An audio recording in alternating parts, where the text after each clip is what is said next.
안녕하세요. 계시록 14장 2절 말씀 보시겠습니다. 계시록 말씀을 들으시면서 영안이 열리는 복이 임하시기를 기도합니다.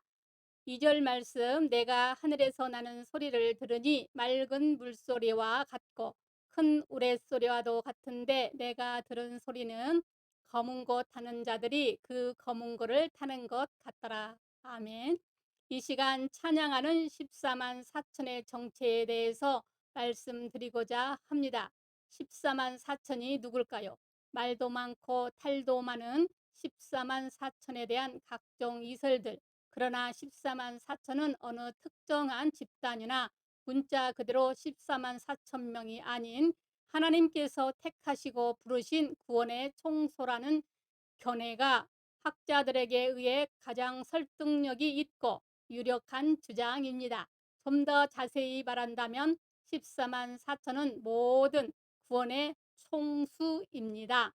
그리고 본문에 나타난 14만 4천의 모습은 하나님의 백성들이 진리의 복음과 성령의 말 감동 속에서 신령과 진정으로 하나님 아버지를 부르는 그 구원의 은총을 누리는 감격적인 장면을 보여줍니다.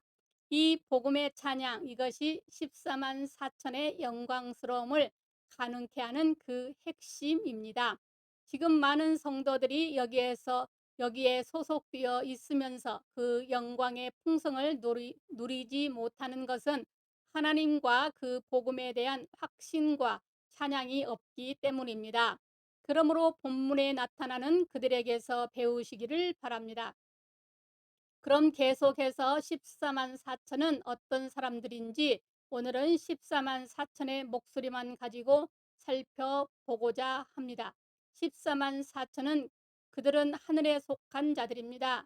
내가 하늘에서 나는 소리를 들으니 이들의 소리는 땅에서 나는 소리가 아니었습니다. 즉 이들은 땅에 속한 자가 아니었습니다. 이들의 소리가 하늘에서 났다는 것은 그들이 하늘에 속했다는 것입니다.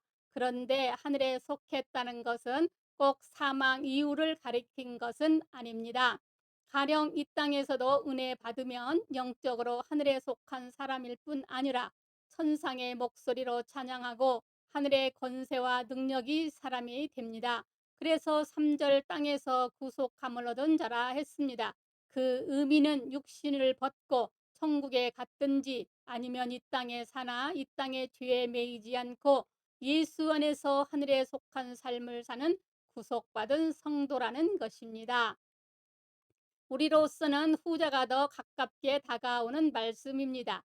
왜냐하면 천상에서는 죄와 싸울 필요도 없고 고통과 싸울 필요도 없기 때문입니다. 그러나 지상은 다릅니다.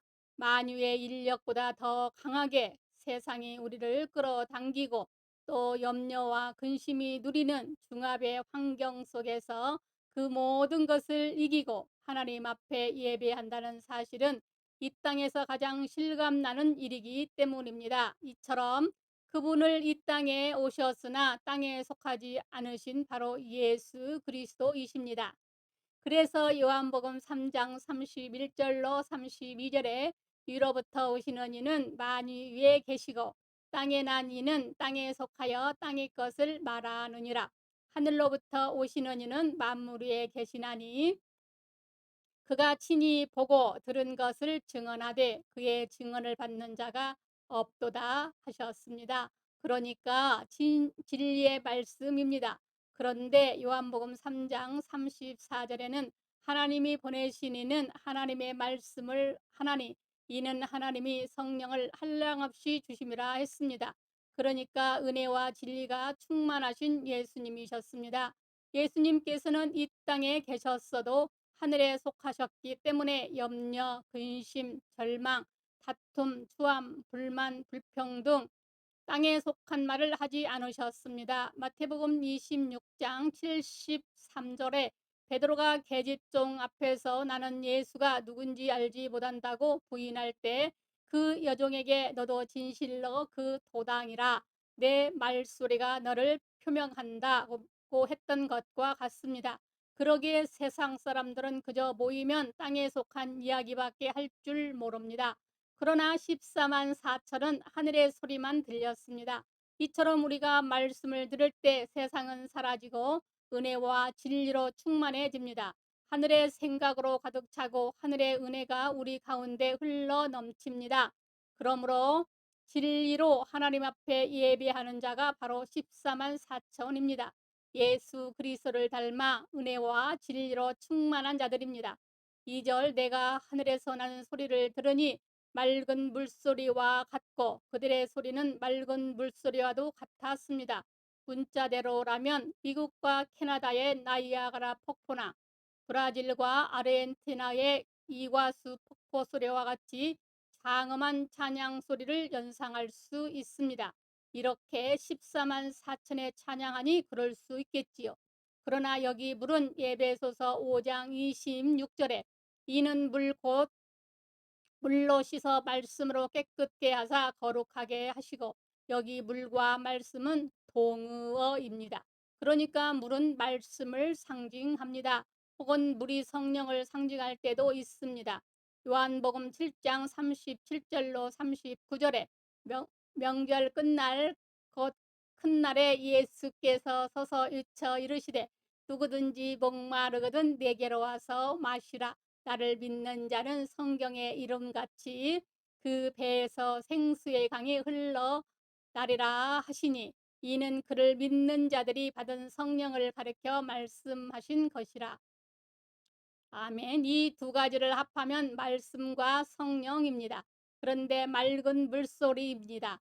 맑은 물소리는 곧 은혜의 말씀으로 충만함을 가리킵니다. 예수님이 그러셨습니다. 예수님은 은혜와 진리로 충만하셨습니다. 그래서 요한복음 1장 16절로 17절에 우리가 다 그의 충만한 데서 받으니 은혜 위에 은혜로라.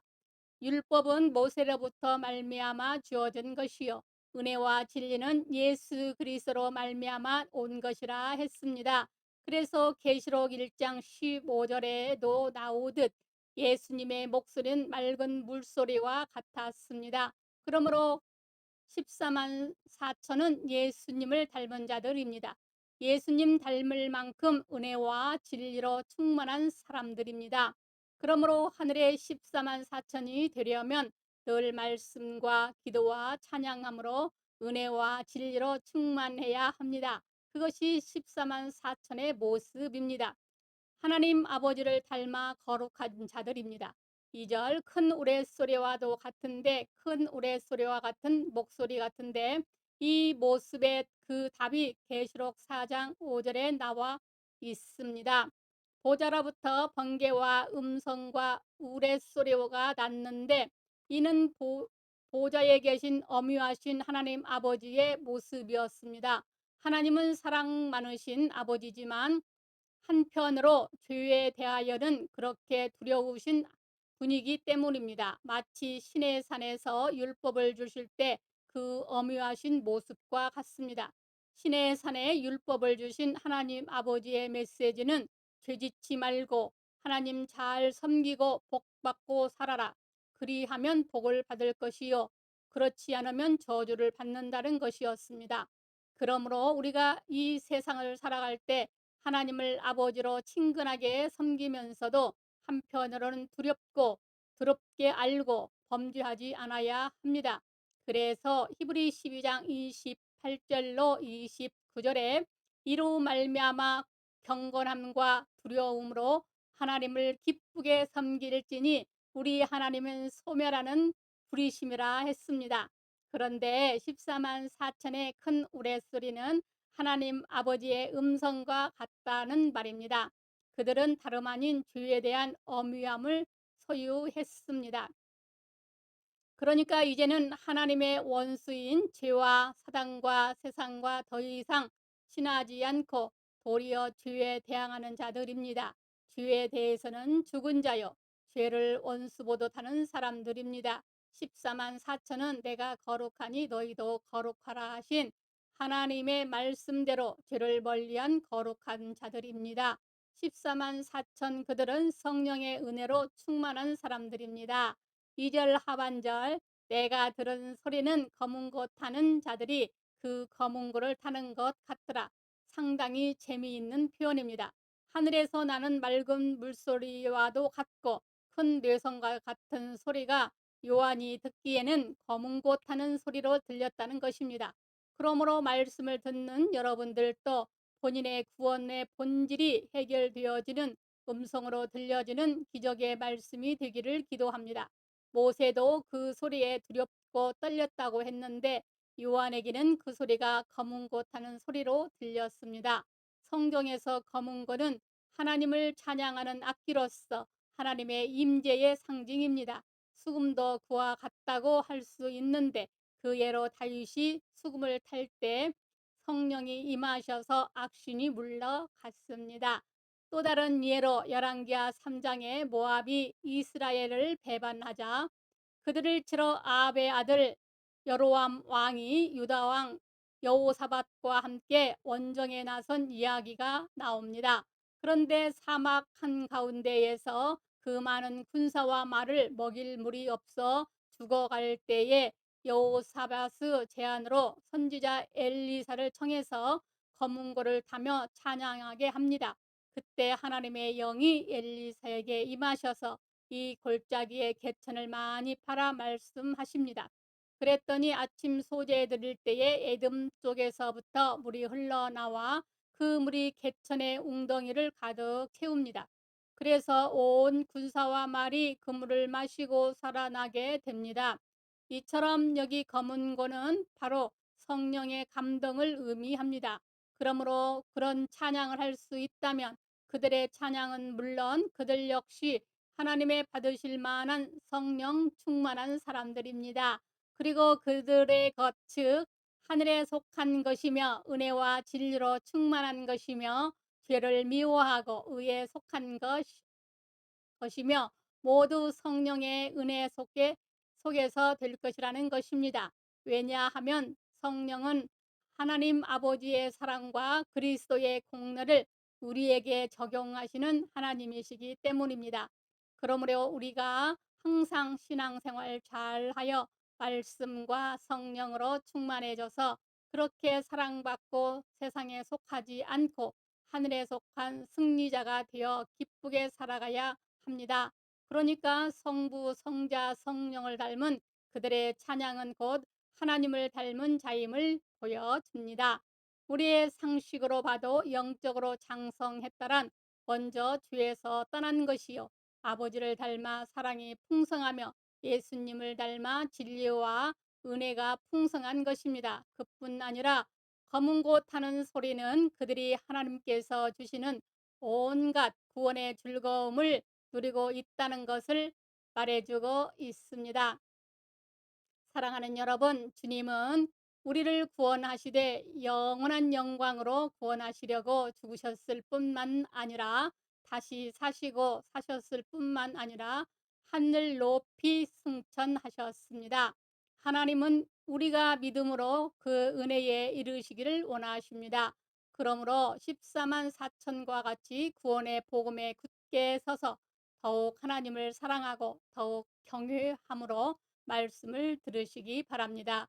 그들의 은혜가 풍성함의 여부는 복음에 대한 믿음과 찬양에 있습니다. 그러므로 우리 모두 복음을 찬양하는 14만 4천과 같이 신령과 진정으로 항상 예배함으로 세상에 사나 세상에 속하지 않고 하늘에 속하여 온전히 승리적 삶을 살아가는 장성하고 복된 여러분들이 다 되시기 바랍니다. 감사합니다. 하나님 아버지 말씀을 듣는 자녀들에게 복을 주시옵소서. 우리 주 예수 그리스도의 이름으로 사랑하고 축복합니다. 아멘.